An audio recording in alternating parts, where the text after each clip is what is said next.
Hey guys, Deslander Magic here, and it looks like Wizards just announced a whole bunch of stuff related to Commander 2016. I like Commander, it's pretty cool. I mean, who doesn't like Commander? It's just a fun format, and it's meant to be a not very serious format, but that's where it gets kind of weird because Wizards is actually printing products for Commander. You don't see them printing decks for Pauper, although that would be really funny if they did. You don't see it for Prismatic, you don't see Blitzkrieg decks, so this is the only one I know of that they adopted that was like user made and just made it into a real thing. It's definitely kind of weird, but hey, it's fun. I like it. Whatever. I'm glad it exists. So this was invented by just like a group of people, like a handful of people that just came up with it and kind of popularized it. And then people were like, yeah, this is fun, cool. And then Wizards just jumped on it and they said, yeah, let's make this a real thing. But the way I see it, Commander is like do it yourself. You got to build it yourself. That's half the fun is tweaking your deck.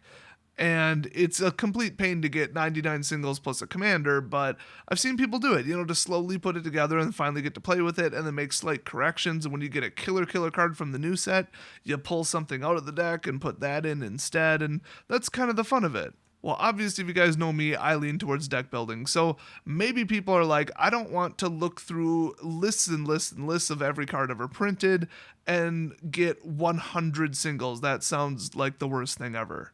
Well, all right. I mean, some people just use their spare cards. I mean, people built like Shadows and EMN like together and that's it. They didn't even use other sets. It's just the mechanics from those two. They actually built commander decks out of it.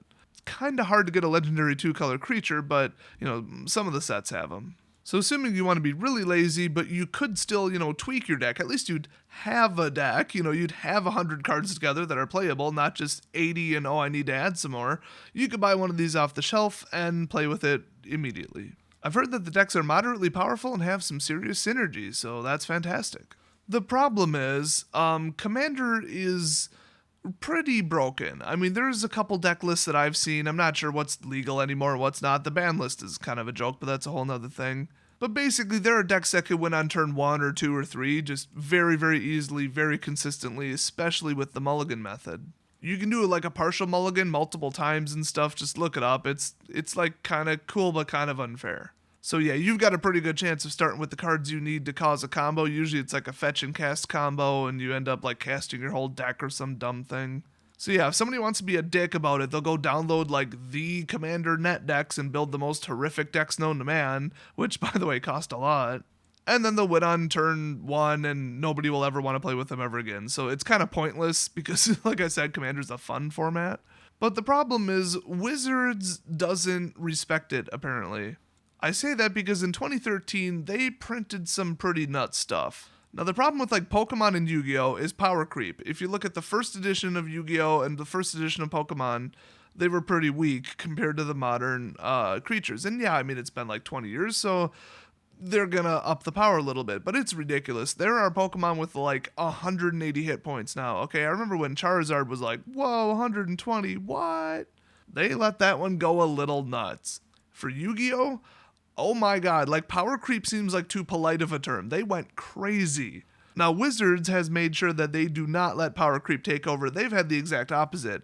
I mean, remember a little card called Black Lotus? Yeah, they haven't printed that lately. And remember Counterspell? We're never going to see Counterspell again. That was too powerful.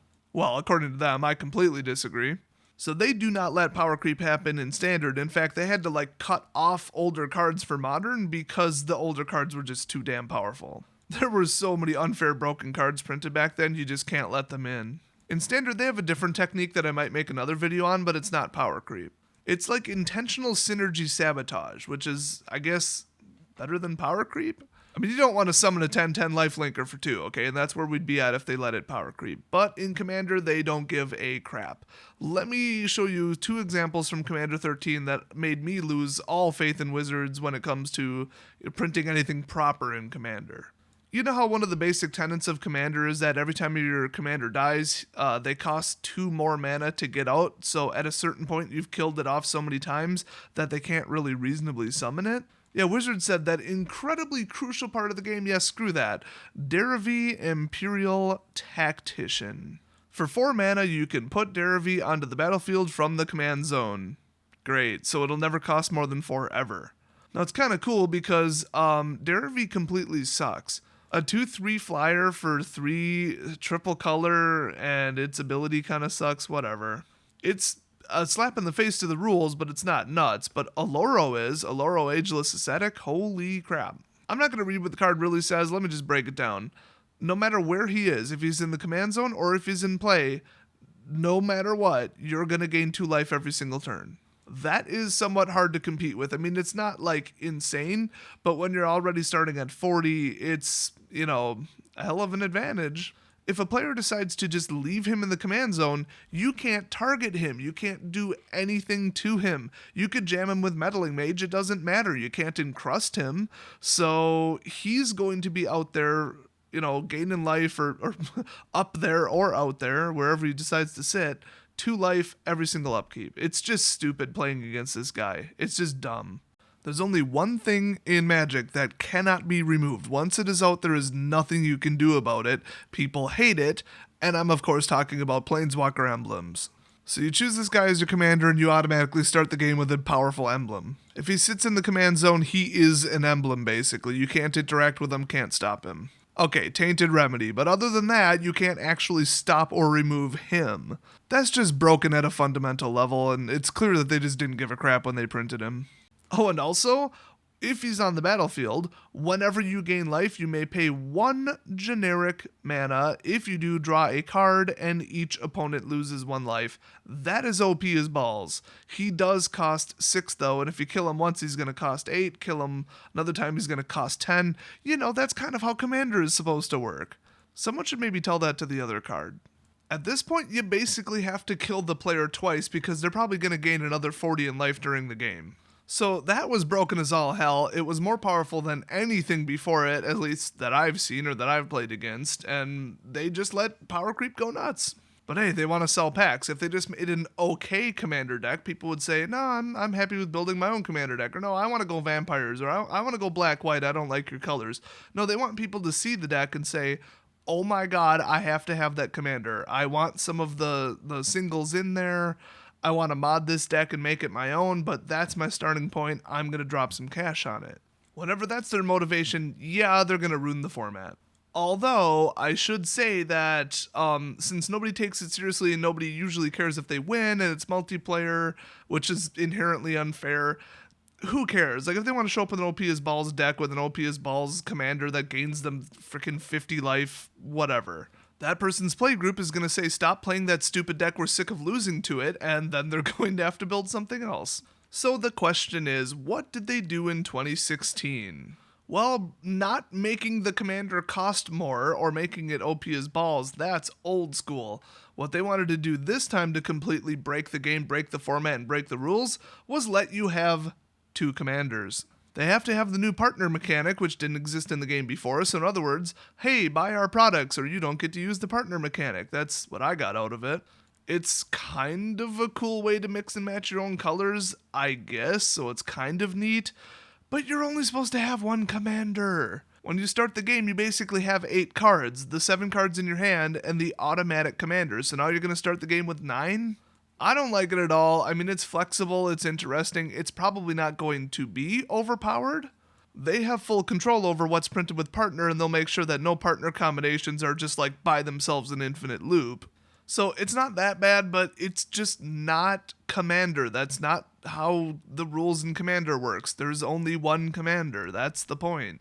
So it's totally not a big deal as far as gameplay goes, but and it's interesting, it's new, it's gonna get people talking. Obviously, they engineered it that way. I will say, though, that some of the 4-color creatures went a little bit overboard. Take a look at Atraxa, Praetor's Voice.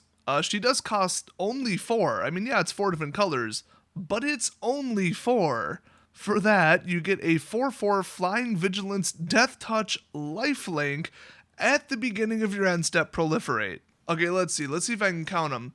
Infect, Proliferate, Cascade, and oh boy, I don't remember the other 2, but there are 5 broken as hell mechanics that should be banned from every format, and Proliferate is one of them. It is just by itself, by what it does, too powerful. If you're not familiar, you choose any number of permanents or players in the entire game with any sort of counters on them. Then give only the permanents you chose another of those counters of the same type that they already have. So +1/+1 counters, Planeswalker loyalty.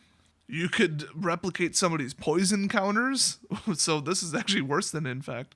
I hate Proliferate. There's a good reason we haven't seen it in the game for a while. People freaking hate it. It's if you make it in standard, okay, you can keep a lid on it. You can keep the power limit reasonable. But if you make it in build whatever the hell you want format, it is way too powerful. I can think of some creatures with charge counters that you really wouldn't want to duplicate. Now there's energy counters. I mean, it's just it's crazy. They've gone crazy. Besides that, it's a freaking Flying Vigilance Death Touch Lifelink 4/4 creature for 4 mana. What the hell? Like, what were they thinking? Now, if you're playing Commander and you don't have, like, a counter spell or a removal spell or an exile or, direct damage or something like that, and you hold it the whole game waiting for something like this to come out, then you're playing incorrectly. So it's not the biggest deal in the world. It's not like a Chroma, which is just plain hard to deal with.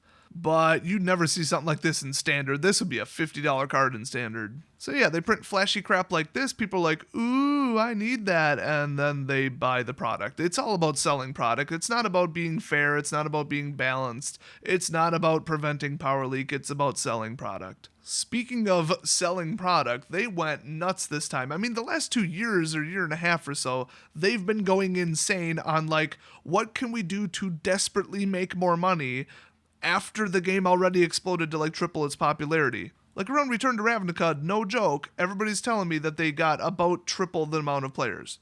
That's crazy. And I guess they weren't happy with it. They're like, oh, we need to keep the train rolling, because I think it kind of leveled off or started shrinking a little bit. So they're like, oh my god, Expeditions, Modern Masters, Eternal Masters, print everything. Just print everything. If people want it, print it. Put Expeditions in the game permanently? Sure, what the hell? We need more money, we need to sell more packs. No, Wizards, you need to respect your players and stop being completely loony and just doing money grabs. I mean, MTGO, the crate thing, or the treasure chest, whatever the hell. Are you kidding me? You need to make more money on MTGO. It makes 60% of all the either gross or net income, I forget which, for all of MTG. It beats paper. But no, they need to get more money out of it by ripping off the customers and basically charging them double to play. That's at least what the math indicates. So here we go with their new money-grabbing strategy, and some of the cards in Commander 2016 are just completely bonkers. Now, if they just break and ruin Commander, do you think they give a crap? People will just stop playing Commander, and then they'll go play Standard, which makes them more money anyway. So they do not print cards or design cards responsibly, not in the least. So I don't love these, but on the flip side, I do like that they're printing Commander decks at all. If you don't want to get into Modern because of money or because of all the players being dicks, and you don't want to get into Standard because you don't like the mechanics currently in Standard, well, here you go, another official format, and you can buy a product for it. There you go. Hey, they made Plane Chase an actual format, and they sell products for that. I mean, whatever. The more the merrier. It gives people options, and it's better than them not having options. I wish they'd stop printing really OP as balls cards in them, but then again, since you can use almost any card ever printed, you can throw some OP as balls cards from the past in anyway. And then there's the fact that no matter what you show up with, people don't take it too seriously. If you win literally every game, you're going to hear about it, but other than that, people don't tend to play to win, they just play to have fun. So at the end of the day, yeah, they might as well keep printing Commander 2017, 18, 19, 20, I don't care. They probably won't be around that long at this point, but we'll see. So are you guys planning to pick up these decks, or are you going to look at what they do, analyze it heavily, find out the weakness, and build the exact opposite just to piss off your friends? Hey, I'm not saying which one I'm doing, but, well, you know me. I'm never going to take the most wide open format in all of Magic, sort of, and not build a deck out of it myself. That is just not going to happen. I love deck building, and you give me like 50,000 cards to choose from, I'm going to do it myself, thanks. Totally no offense to anybody buying the Commander products, though. I mean, they are good, they're nice, they're obviously powerful. And yeah, building, 4x10 into a standard deck, that's easier to pick out than 100 individual cards. So, I get it if you don't want to build one. There is one more thing you should know, though, and that's that Wizards just released some kind of really weird announcement. I think it was on Reddit, which, what are they still doing there? God, they joined, Tumblr now. Oh my god. I almost forgot about that. They have set up camp in like liberal SJW's psychopath like millennial baby zone 2016. Apparently they think that's good for their image, given recent events. Are you kidding me? Their community manager is a moron. Nobody has a positive view of Tumblr.